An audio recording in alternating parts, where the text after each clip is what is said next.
Elizabeth, welcome to the Thriving Beyond Diabetes show. Thank you for having me. Brilliant. It is great to have you with us today.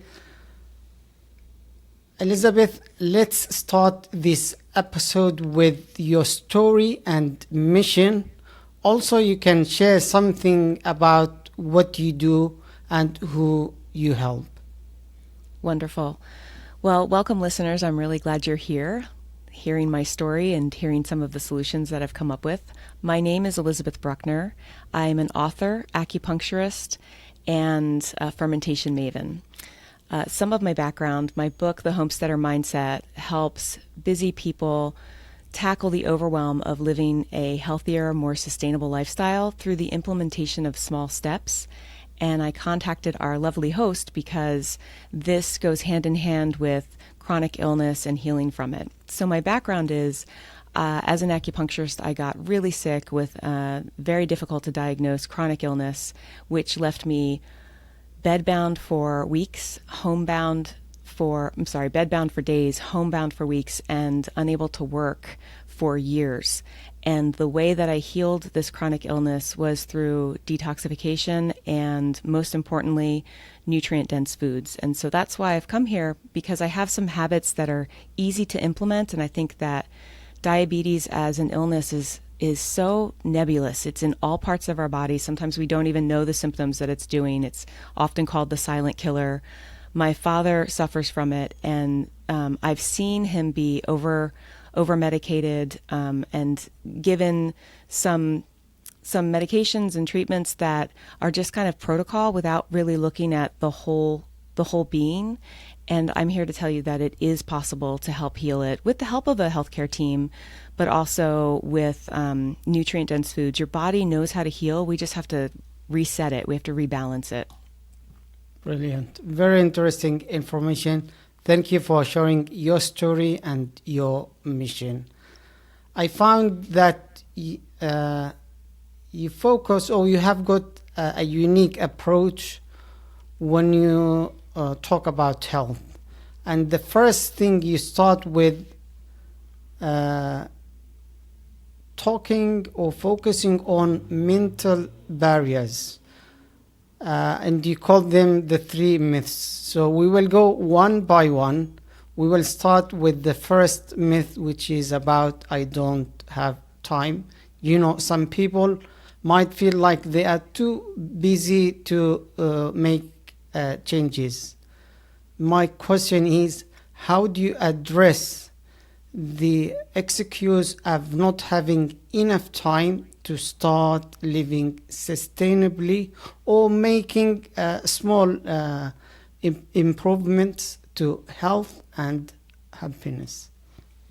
This is a fantastic question, and I love talking about these 3 myths. They're very important because a lot of type 2 diabetes patients that come into my clinic, they have not been able to really create a great deal of patient compliance. So patient compliance means if a practitioner or one of your healthcare team says, you should do this, you should eat more whole foods, you should cut down on sugar, you should exercise more. Well, that sounds all fine and well, but there are a great deal of patients with type 2 diabetes that are working full-time jobs, that might be caring for children, that might be caring for elderly parents, and they believe, which I have believed in the past too, that I just don't have time for positive change. It's not possible. And I'm here to say that it is, but there are ways that you can do it that aren't painful. So we really rip away the diet mentality. Like, a new life is going to start on Monday. Everything's going to happen on Monday. And then by Tuesday, we're exhausted. And then we say the next Monday. In my book, one of the quotes that I use, which will someday become a t-shirt probably, is Magic Mondays don't exist.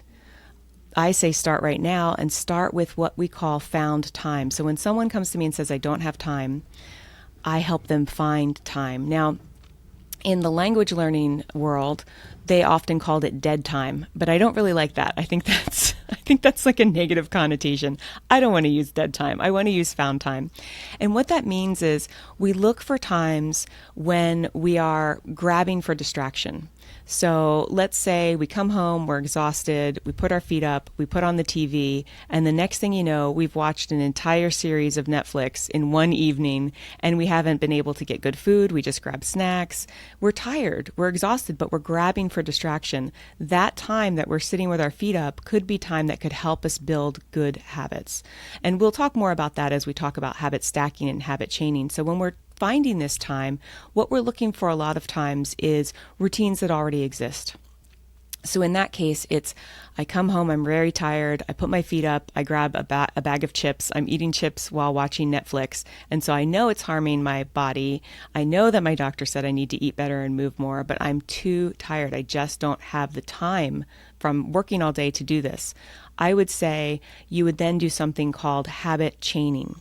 So perhaps you're going to sit down and watch TV, but you're telling yourself, okay, what I'm going to do for the first 20 minutes of watching TV is I'm going to have a YouTube video on about different ways to make really fast nutrient-dense foods. I mean, one of my favorites is baked chicken. Like if you go to the supermarket and just get a rotisserie, already cooked chicken, you've got fast food. That's faster than waiting in a fast food line.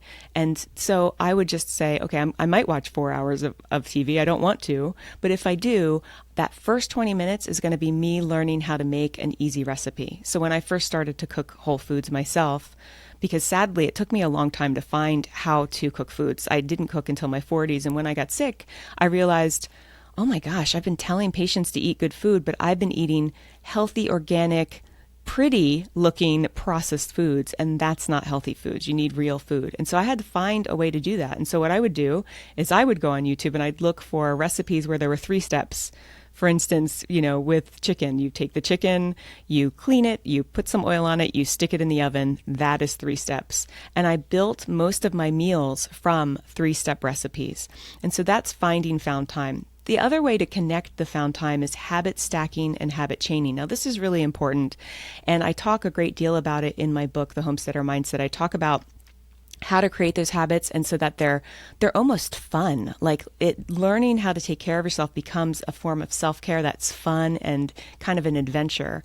And the 2 ways are habit chaining, which is where you have a habit and you add another habit right on. So for example, when I brush my teeth in the morning, right after that, I'm going to make my vegetable juice to give me a nice detox cleanse. So the habit stack is brush my teeth, and after that, without even thinking, I'm going and drinking a glass of water, and then I'm making veggie juice, which takes about 10 minutes. Before, I used to always brush my teeth, but I never had a habit connected to it. That's a way to find time. Another way to find time is the TV, which is habit stacking. We've already got a habit, and now we're adding another habit onto it. So when we do this, and I say that we start with tiny micro habits, like it shouldn't be something incredibly big. I would say that veggie juice, that's 10 minutes is too long. I would say I'm going to do a 5-minute YouTube video, or I'm going to talk to you have a support group that I just think is fantastic. I'm going to share one post on my support group, or I'm going to do one way that I'm touching my support group, and then I'm going to step back and do whatever the other habit was that I was going to do. Brilliant. Very interesting. And it looks like there is a strategy behind what you are saying, but it's very inspiring when you mention that sometimes a small win can lead to the next win. Then it becomes a habit, something you don't have to do to have any pressure to do it. Becomes a habit and no big thinking around it. Very interesting. Thank you for sharing that. The next myth you talk about is I don't have money. I think money is another big barrier for people. What would you say to someone who feels they cannot afford to live more sufficiently or invest in their wellness? This is a great question, because a lot of times people think homesteading is for the rich, for the fancy, for the bougie, and that's not the case. I do want to just backtrack a minute because you talked about tiny successes and celebrating them.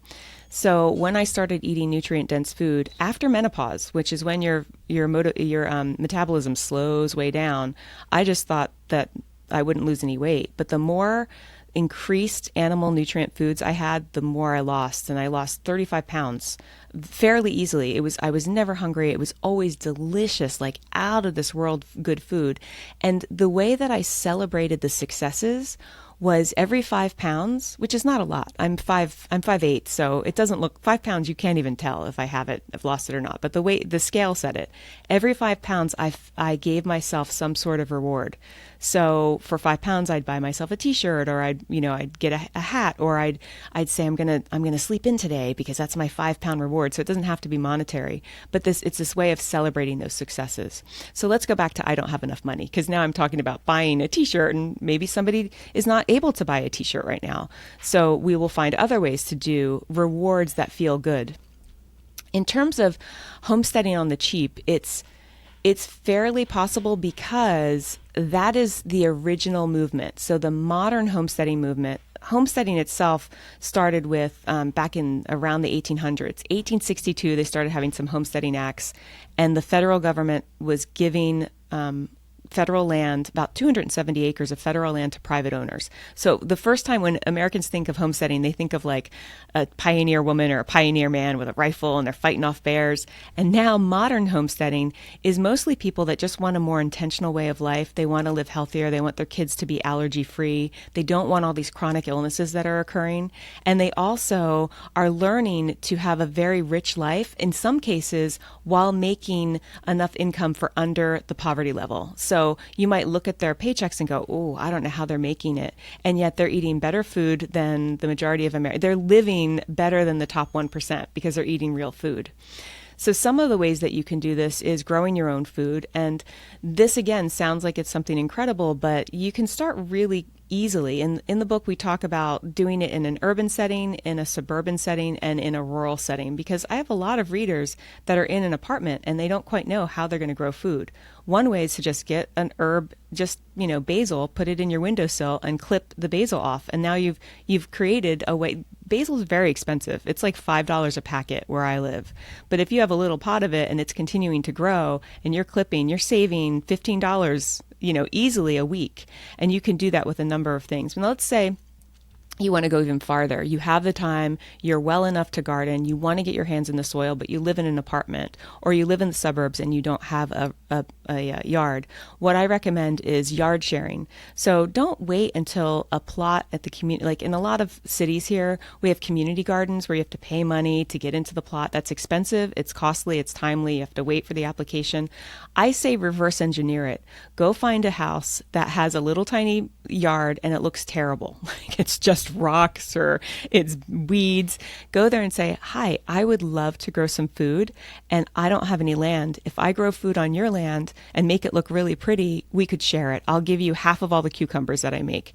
Let me tell you, if someone knocked on my door and I didn't have time to garden, I would be happy to share food with them. And you can make it look very nice, edible landscaping. Another thing is, one man's trash is another man's treasure. So in my neighborhood, there are people with fruit trees and the fruit is falling off, like no one's eating it. It's falling down and rotting. And then they have to pay someone to come and clean it up. Instead, I recommend knocking on the door and saying, I love your lemons in the front yard.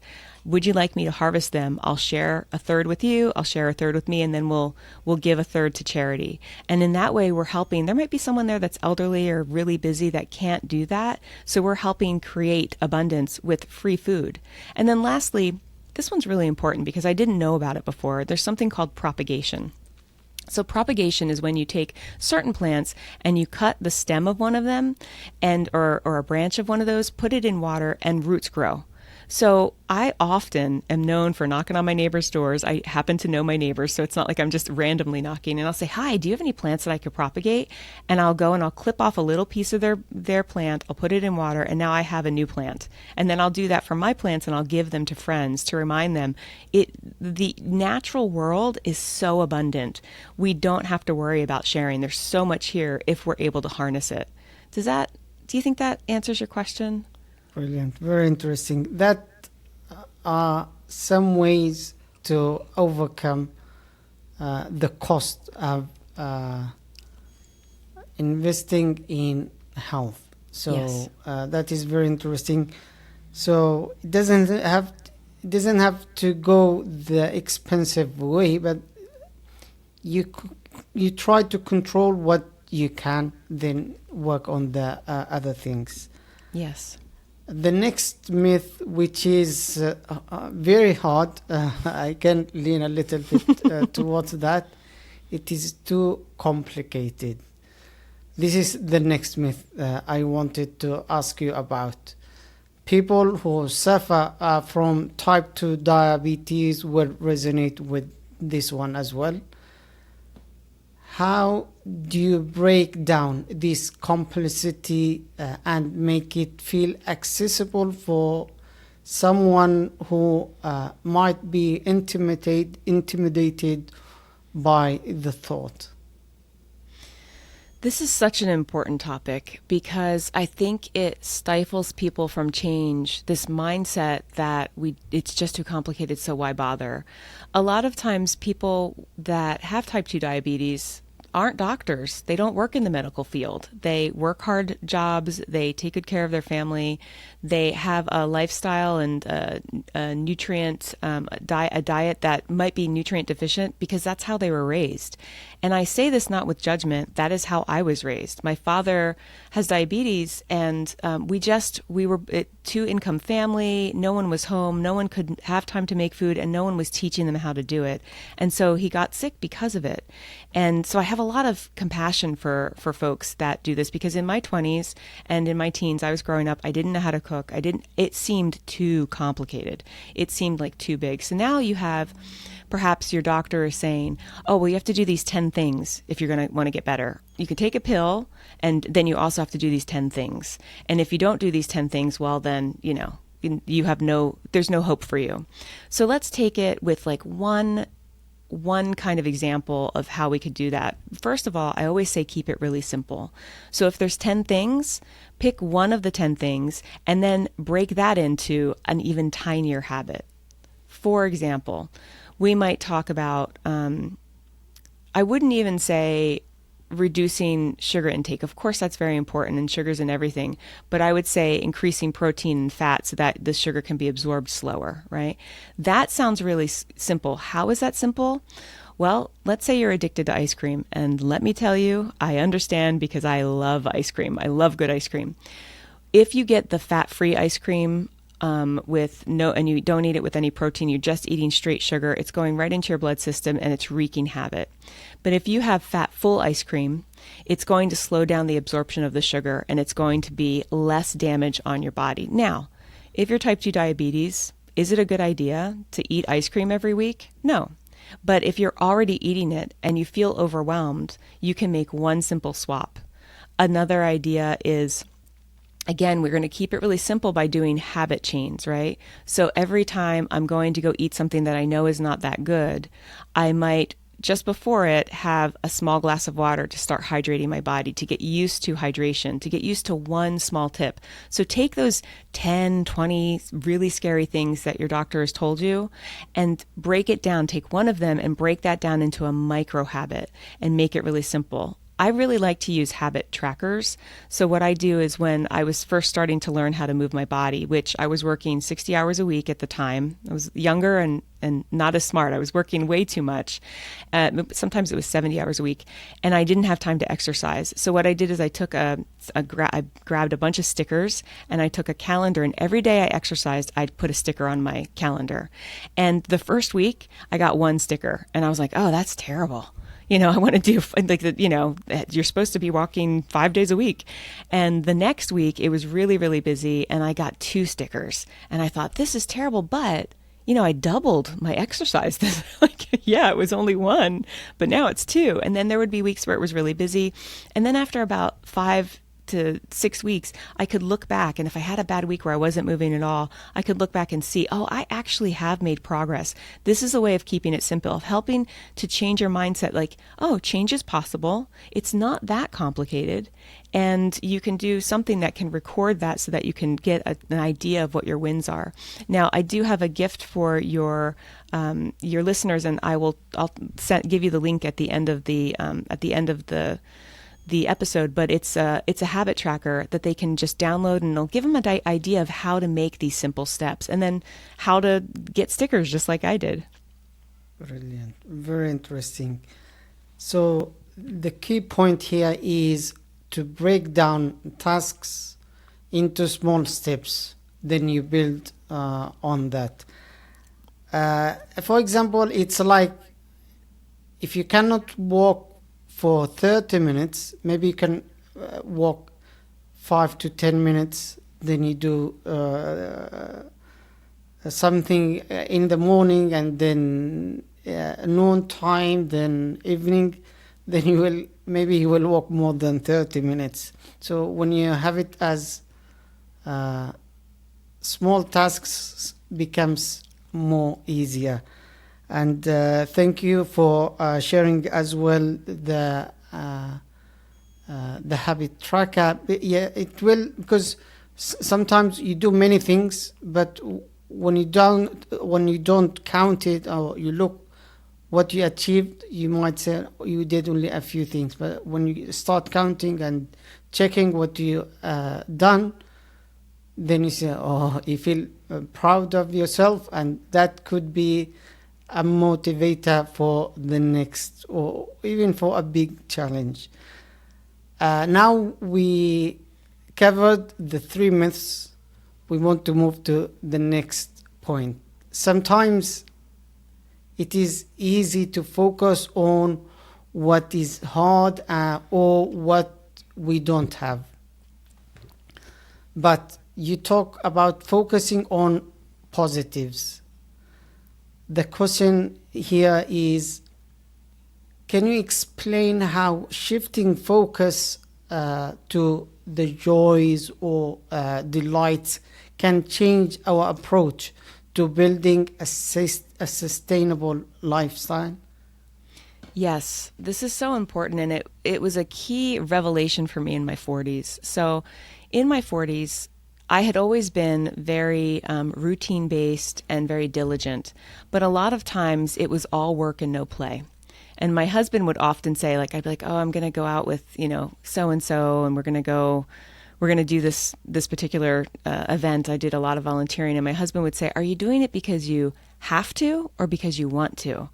And I remember thinking, like, I never do anything because I want to. I always do it because it's the right thing to do.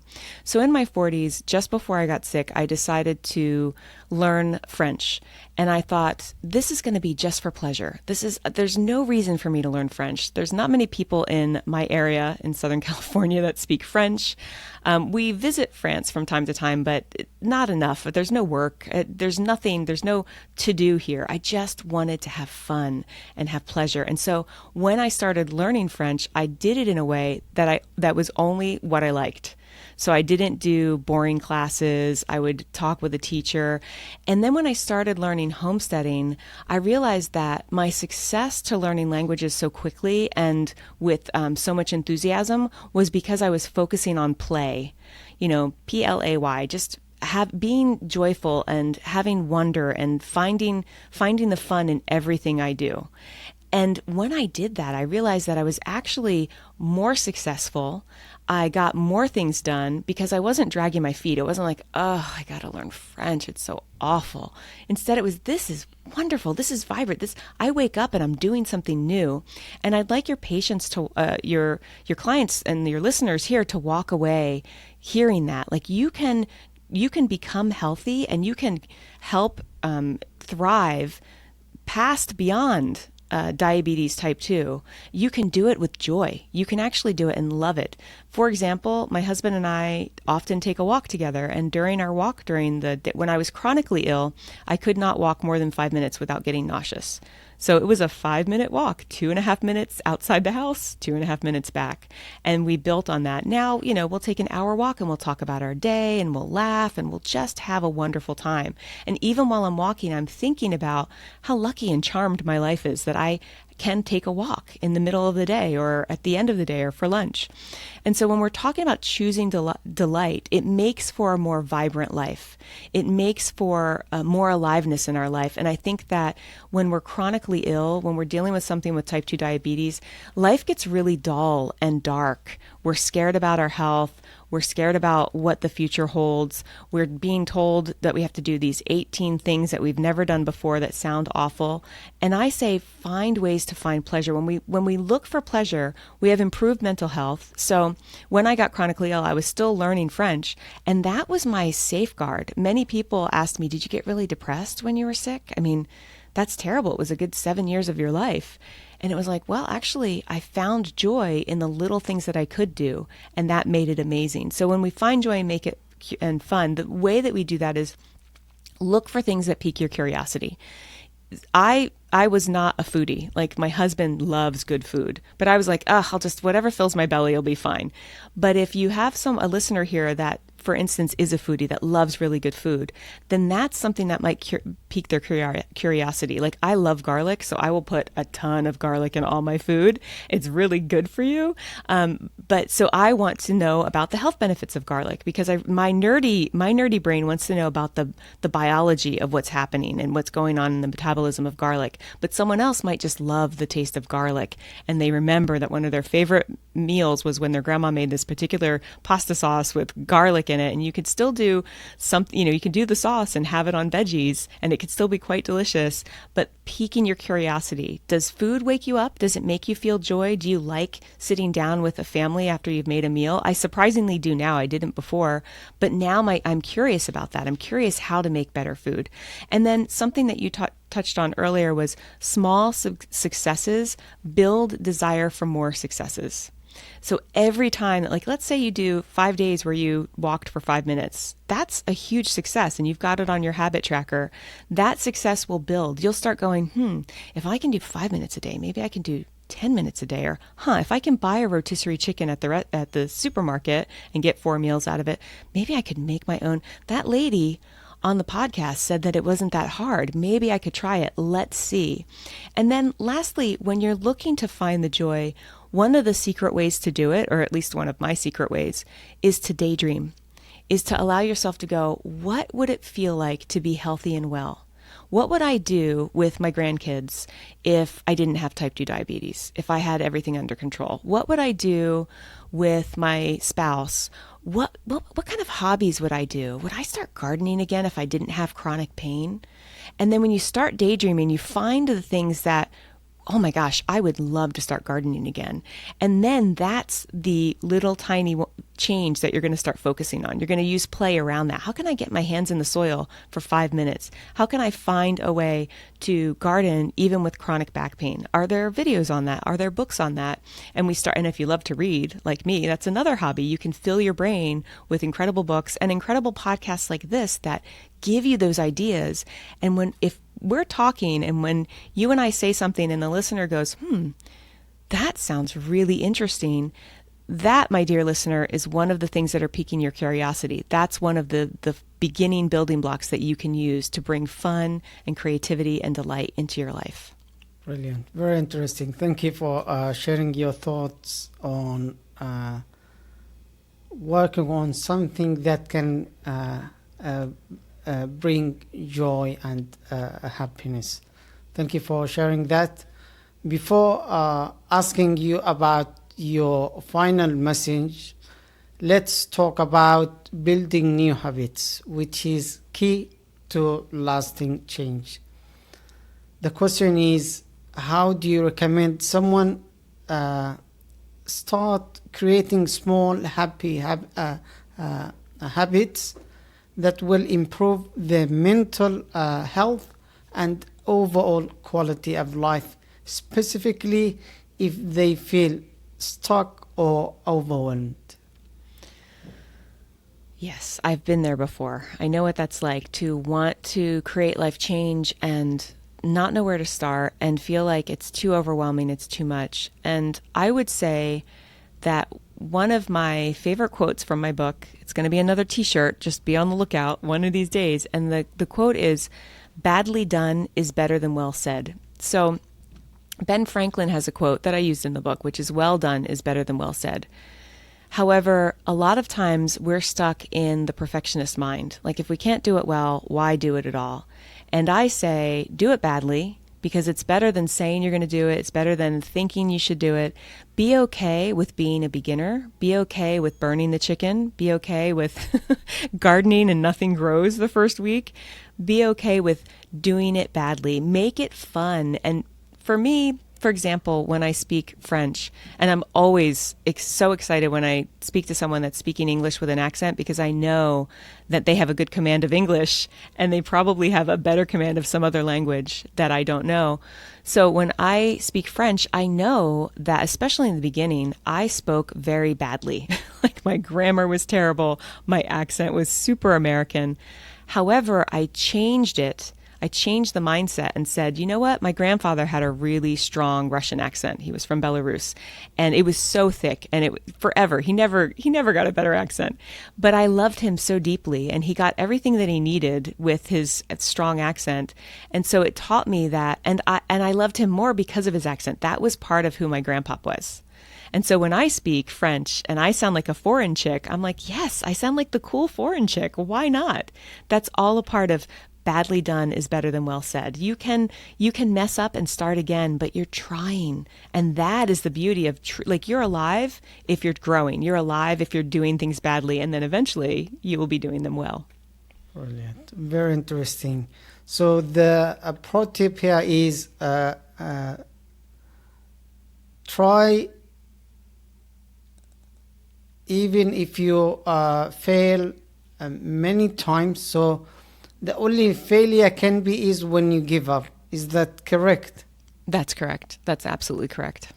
Brilliant. Very interesting. Thank you for sharing that. Hopefully this will open the mind for many people to start thinking differently. Before we wrap up this episode, do you have a final message you would like to share with our audience? I would leave with this message: frivolous joy in the form of self-care. So self-care that's easy and fun. It might be just sitting on the couch, drinking a healthy veggie juice and petting your dog for 5 minutes, as opposed to drinking at the counter and then running off. That frivolous joy is so important to health and wellness. And I think we forget about that. If you're not having fun, you're not doing it right. Brilliant. Thank you for sharing your inspiring and final message. But we still have something to ask you about. Yes. It looks like you have got a book, and if you can, within 30 seconds, can you share something about it? Certainly. The Homesteader Mindset is a book that helps busy people tackle the overwhelm of living a sustainable, healthy lifestyle through the implementation of tiny, small steps. And we had chatted about the habit tracker, the free habit tracker that I'd like to give you. If your listeners would like it, you can go to www.createwellnessproject.com/gift, GIFT. Brilliant. And your book is the one behind you. That's right. And this one here too, close up. Brilliant. Great. Thank you for sharing that. And I'm going to ask you for your contact information. Where can people reach you or learn more about your work?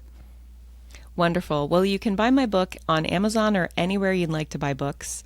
And you can reach me at createwellnessproject.com. And it would be a pleasure to chat with you. Brilliant. Thank you for sharing your contact information. People can find all the links either for your profile or your website in the show notes. That brings us to the end of this episode. Thank you, Elizabeth Bruckner, Bruckner. I hope I pronounced your name correctly. You did. Thank you for sharing helpful tips and insights. Thank you everyone for watching or listening to this episode. If you need additional guidance, you can book a call at wellnessimpact.org. If you found value in today's discussion, join our thriving community and subscribe or follow us for more insights and strategy. Until next time, take care of your health and keep thriving.